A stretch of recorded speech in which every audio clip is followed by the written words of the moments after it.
శ్రీనాథ్ గారు. నమస్తే మేడం. నమస్కారం అండి. ఇప్పటికే అల్లు అర్జున్ 275 కోట్ల రెమ్యునరేషన్ తీసుకున్నారు. ఇంకా మైత్రి మూవీ మేకర్స్ దగ్గర నుంచి ఇంకా వాళ్ళు తీసుకోవాల్సిన రెమ్యునరేషన్ ఇంకా 25 దగ్గర ఇంకా ఇవ్వాల్సింది ఉంది అనేది బయట నడుస్తున్న వార్త. అంటే ఒక వ్యక్తి 275 నుంచి 300 కోట్ల రెమ్యునరేషన్ తీసుకుంటారు. అదేవిధంగా ఆ హీరోయిన్కి ఎంత రెమ్యునరేషన్ అనేది ఉంటుంది. అలాగే అక్కడ ఉన్న ఆర్టిస్టులందరికీ కూడా వారికి తగ్గట్టు రెమ్యునరేషన్లు ఉంటాయి. అయితే ఇక్కడ వీళ్ళ రెమ్యునరేషన్స్ అన్ని పక్కన పెడితే అసలు టోటల్గా మూవీ చిత్రీకరణకు అయిన కాస్ట్ అంటే చాలా లిస్ట్ అనే చెప్పుకోవాలి. వీళ్ళ రెమ్యునరేషనే మూవీ చిత్రీకరణకి కన్నా డబల్ ట్రిబుల్ ఇంకా చెప్పాలంటే 100 times ఎక్స్ట్రా ఉంది. అలాంటిది ఇది మూవీ తీయడానికి అయిన ఖర్చు అంటూ ప్రజల మీద ఏ విధంగా వేస్తారు? ఇప్పుడు పుష్ప 2 ఆన్ ఫైర్ అన్నారు. ఇప్పుడు పుష్ప 2 ఆన్ ఫైర్ కాదు, పుష్ప 2 మీదే ప్రజలు ఫైర్గా ఉన్నారు. ఏంటిది అనేది అభిమానాన్ని క్యాష్ చేసుకోవచ్చు, కానీ మరి ఇంత దారుణమైన దోపిడీనా? ప్రజల దగ్గర నుంచి ఇది దోపిడీ కాదు అంటారా? చెప్పండి. ఖచ్చితంగా మేడం, ఇది ప్రజల నుంచి హీరో ఎవరైతే అత్యధిక రెమ్యునేషన్ తీసుకోవాలన్నటువంటి ఆశకి వచ్చాడో అది 100% తన అభిమానుల మీద చేస్తున్నటువంటి దోపిడీగా మనం దీన్ని చూడాల్సి ఉంటుంది. మరి ముఖ్యంగా ఏదైతే వేలాది మంది సినీ కార్మికులకు ఇస్తున్నటువంటి రెమ్యునేషన్ కి ఇక్కడ హీరో డైరెక్టర్ లేదా హీరోయిన్ కి ఇస్తున్నటువంటి రెమ్యునేషన్ కి వేల రెట్లు తేడా గమనిస్తూ ఉంటే ఒకానొకసారి ఆశ్చర్యానికి కూడా గురవ్వాల్సినటువంటి పరిస్థితి ఉంటుంది. అనేక సినిమా రిలీజ్ ఫంక్షన్స్ లలో మనం బాగా చూస్తూ ఉంటాం మేడం. ఈ జీవితము మీరు ఇచ్చినటువంటి భిక్ష అని చెప్పేటువంటి హీరోలు అభిమానుల సమక్షంలో అట్లా చెప్పి అదే అభిమానులకు వేసేటటువంటి బెనిఫిట్స్ షోలకు వరకు వచ్చే వరకు మాత్రం ఖచ్చితంగా 800 నుంచి 1500 రూపాయలు ఒక టికెట్ నుంచి కలెక్ట్ చేస్తున్నారంటే వీరికి అభిమానుల పైన ఎంత అభిమానం ఉందో మనం ఇట్లే అర్థం చేసుకోవచ్చు. ఇంకొకటి కూడా నేను ఈ సందర్భంగా ఒకటి ప్రశ్నించదలుచుకున్నా మేడం సినీ పరిశ్రమను. పుష్ప 2లో అల్లు అర్జున్ ప్రధాన పాత్ర మాత్రమే పోషిస్తా ఉన్నాడు. పుష్పలో గాని పుష్ప 2లో గాని హీరో క్యారెక్టర్ ఎర్రచందనానికి సంబంధించినటువంటిది. ఈ ఎర్రచందనం అనేటువంటిది రాయలసీమ ప్రాంతంలో ఉన్నటువంటి ఒక సంపద.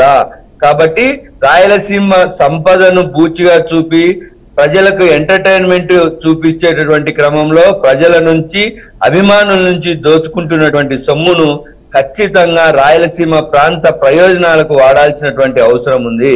ఎందుకంటే ఒక క్యారెక్టర్ చేసే అల్లు అర్జునే 250 నుంచి 300 కోట్లు రెమ్యునేషన్ తీసుకోవచ్చు, కానీ రాయలసీమ ప్రాంత సంపదను దోపిడీకి గురవుతున్నటువంటి దానిని చూపించి ఆ ప్రాంత ప్రయోజనాలకు వాడుకోకుండా ఎందుకు ఉంటారన్నటువంటిది ప్రశ్న ఒకటి ఉత్పన్నం అవ్వాల్సినటువంటి అవసరం ఉంది.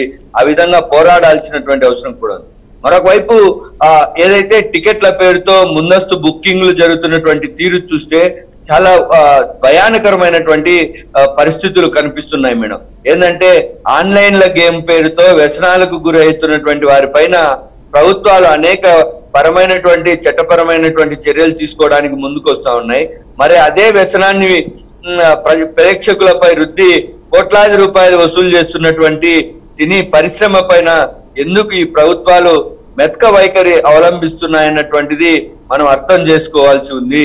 ఏదైతే వ్యాపారులు, రాజకీయవేత్తలు, ప్రజాప్రతినిధులు, ప్రభుత్వాలు అన్ని కూడా చివరికి ప్రజలపైనే భారం మోపడానికి చివరిగా రంగం సిద్ధం చేసుకుంటాయనడానికి ఇలాంటి సంఘటనలు చూసినప్పుడు మనం నమ్మాల్సినటువంటి పరిస్థితులు వస్తాయన్నటువంటిది మనం ఇక్కడ అర్థమవుతా ఉంది మేడం.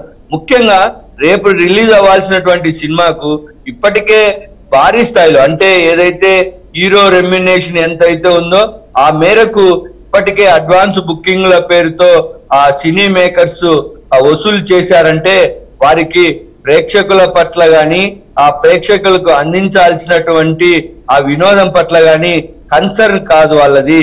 వాళ్ళకు ఉన్నటువంటి లక్ష్యం ఒకటే, ప్రేక్షకుల యొక్క అభిమానాన్ని, ప్రేక్షకుల యొక్క వ్యసనాన్ని, ప్రేక్షకుల యొక్క వారికి ఉన్నటువంటి వ్యామోహాన్ని అన్నిటినీ క్యాష్ చేసుకొని వీళ్ళ పైన బతకాలన్నటువంటిది వాళ్ళకు ప్రధానంగా కనిపిస్తుంది మేడం. గతంలో సినీ పరిశ్రమ అంటే కొంత అభ్యుదయ భావాలతో కూడినటువంటి సినిమాలు నిర్మిస్తూ ప్రజలకు కావాల్సినటువంటి వినోదాన్ని పంచుతూ సాగేది. రాను రాను సినిమాలో విష సంస్కృతి పెరిగింది. అందులో భాగంగానే ఈ పుష్పలో కూడా, పుష్ప 1లో కావచ్చు, 2లో కావచ్చు, ఎర్రచందనము ఎలా స్మగ్లింగ్ చేయొచ్చు, వాటి యొక్క ధర ఎంత అనేటువంటి వాటిని ప్రధాన ఇతివృత్తంగా తీసుకొని రాయలసీమలో ఉన్నటువంటి ఎర్రచందనాన్ని తరలించడానికి ఇండైరెక్ట్ గా వీరు నిరుద్యోగ యువతను ఏమన్నా ప్రోత్సహిస్తా ఉన్నారా అనేటువంటిది నేను ఆ మూవీ మేకర్స్ ను ప్రశ్నిస్తా ఉన్నా మేడం. ఇది ఒక చిన్నపాటి డ్రగ్స్ కు సంబంధించి, డ్రగ్స్ వాడితే అనేక ఇబ్బందులు వస్తాయి, వాటి వల్ల ఆరోగ్యాలు చెడిపోతాయని చెప్పేటటువంటి హీరో మరి ఎర్రచందనం తరలిస్తే కనుక జైలుకు పోతారు, పీడీ యాక్ట్లు పెడతారు, ఇది మన సంపద, దీనిని తరలించకూడదని ఎందుకు చెప్పలేదు అన్నటువంటిది నా ప్రశ్న మేడం. ఓకే అండి. ఓకే శ్రీనాథ్ గారు, ఒక